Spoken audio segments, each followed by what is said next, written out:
এক পাগল মৌলবী এত জঘন্য কথা বলে ফেলছে যে আল্লাহ যেভাবে নবী রসুল নির্বাচন করতেন ওইভাবে ইউনূসকে নির্বাচন করছে।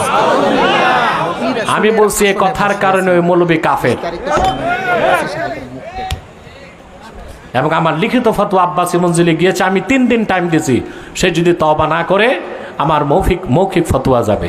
মুসলমান, আল্লাহর হাবিব মুহাম্মদ সাল্লাল্লাহু আলাইহি ওয়াসাল্লামের মাধ্যমে কত বড় নিয়ামত দিন ইসলাম পেয়েছো, এই হিসাব তো তোমাদের নাই। সেজন্য আজকে অল্প পয়সা আমরা দিন বিক্রি করি। কথা বলেন। মুসলিম শরীফের হাদিস, রাসূল করিম সাল্লাল্লাহু আলাইহি ওয়াসাল্লাম ইরশাদ করেছেন, এমন একটা সময় আসবে সকালে মুমিন বিকালে কাফের, বিকালে কাফের সকালে মুমিন। ইয়াবিউ দীনাহু বিআরাজিম মিনাদ দুনিয়া, সে তার ঈমানকে বিক্রি করবে দুনিয়ার অল্প কিছু সম্পদের বিনিময়ে। হচ্ছে এখন বিক্রি হচ্ছে। কত মৌলবী ঈমান নষ্ট করতেছে দেখেন নাই? ডক্টর ইউনূসকে কেউ বলতেছে আমাদের ইমাম, কেউ বলতেছে আমাদের নেতা, কেউ বলতেছে আমাদের আব্বা। বলতে বলতে এক পাগল মৌলবী এত জঘন্য কথা বলে ফেলছে যে আল্লাহ যেভাবে নবী রসুল নির্বাচন করতেন ওইভাবে ইউনূসকে নির্বাচন করছে।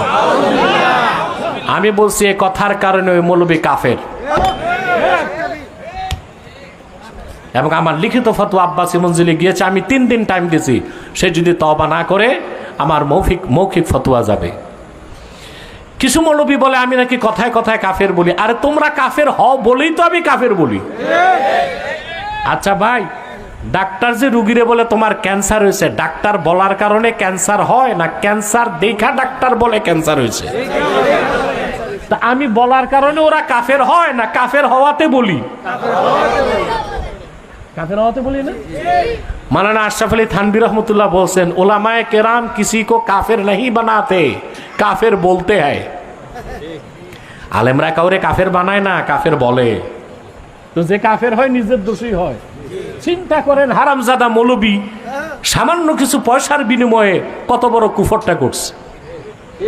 তুমি ইউনূস সাহেবকে নিয়ে এমন কথা বলবা কেন যেটা আমাদের অনুভূতিতে আঘাত দেয়?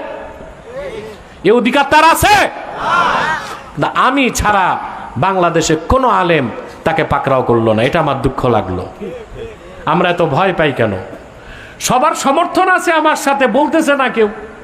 মনে করে যদি আবার অ্যারেস্ট করে জেলে নেয়।